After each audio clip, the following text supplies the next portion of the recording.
నిజామాబాద్ జిల్లాలో సహకార చక్కెర కర్మాగారాన్ని MLA R Bhupathi Reddy, collector Rajiv Gandhi Hanumanthu సందర్శించారు. ఈ ఫ్యాక్టరీలోని యంత్రాలను, ఫ్యాక్టరీకి చెందిన స్థలాలను క్షేత్రస్థాయిలో పరిశీలించి రైతు నాయకులతో భేటీ అయ్యారు. కర్మాగారం పునరుద్ధరణ విషయంపై రైతుల అభిప్రాయాలను సేకరించారు. నిజాం షుగర్ ఫ్యాక్టరీలను పునరుద్ధరించేందుకు వీలుగా ప్రభుత్వం పరిశ్రమల శాఖ మంత్రి శ్రీధర్ బాబు అధ్యక్షతన సబ్ కమిటీని ఏర్పాటు చేస్తుందని గుర్తు చేశారు. ఈ కమిటీ గత నెల చివరి వారంలో వాస్తవ పరిస్థితుల అధ్యయనం కోసం బోధన్లోని నిజాం షుగర్ కర్మాగారాన్ని సందర్శించడం జరిగిందన్నారు. దీంతో ఎన్సీఎన్ఎస్ఎఫ్ స్థితిగతులపై నివేదిక అందించాల్సిందిగా జిల్లా యంత్రాంగాన్ని ప్రభుత్వం సూచించిందన్నారు.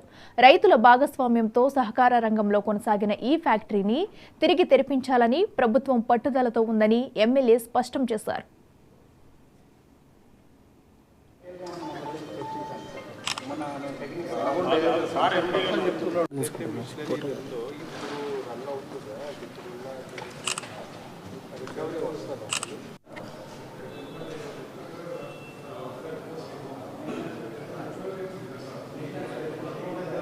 సంవత్సరాలు తీస్తారు. ఒక సంవత్సరం ఏమో మొట్టమొదటి సంవత్సరం 50,000 ఖర్చు అవుతుంది. కానీ నీకు ఒక 60 టన్నులు వెళ్ళినా కానీ 2 లక్షల రూపాయలు అంటే నీకు ఎంత అవుతుంది? 1,50,000 రూపాయలు లాభం అవుతుంది ఒక 1 ఇయర్. అట్లా రెండో పంటకి 30,000 ఖర్చు అవుతుంది, 50,000 కాదు. ఇంకా మూడో పంటకి ఇంకా తక్కువ. సో చెరుకు పంట అన్నది వరి కంటే చాలా లాభదాయకమైంది యాక్చువల్గా.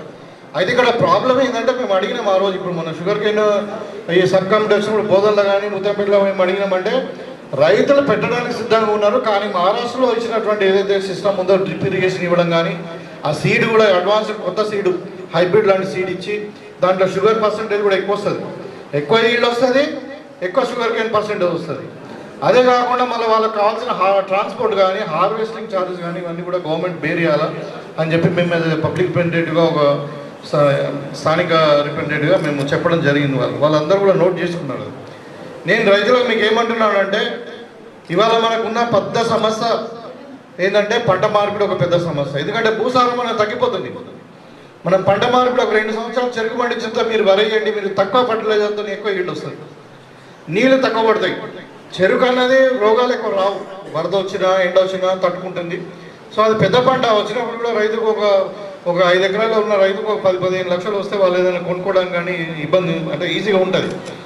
సో అందుకని ఇప్పుడు ఇక్కడ ఉన్న రైతు కూడా చెప్పారు, మేము అన్నీ కూడా మేము చెరుకు పంట కానీ అమ్మినప్పుడే మేము బంగారం కొన్నాం, లేకుండా ఇల్లు కట్టుకున్నాము, బిడ్డల పెళ్లి చేసామని చెప్పి ఆ పరిస్థితి ఇక్కడ రావాలి. మళ్ళీ మనం ఉన్న స్థానికంగా ఉన్న రైతులకే కాకుండా ఇక్కడ లేబర్ కానీ ఇక్కడ లోకల్గా ఎంప్లాయ్మెంట్ జనరేషన్ కావాలి. ఇక్కడ మేము మన కాలనీ కూడా వెళ్ళినప్పుడు అందరూ కూడా పాప షుగర్ ఫ్యాక్టరీ ఎంప్లాయీస్ ఉన్నారు, వాళ్ళందరూ కూడా నిరుద్యోగులు ఉన్నారు. సార్ దయచేసి ఫ్యాక్టరీ వెళ్ళిపోయింది, మాకు అంత ఉపాధి వస్తుంది, ఈ ఏరియా అంతా బిజినెస్ డెవలప్ అవుతుంది, యాక్టివిటీ ఉంటుందని చెప్తే తప్పకుండా చూస్తామని చెప్పి మనకు అవకాశం వచ్చింది. ఇక్కడ ముఖ్య ఉద్దేశం మీరు అందరూ కూడా అర్థం చేసుకోవాలి ఏంటంటే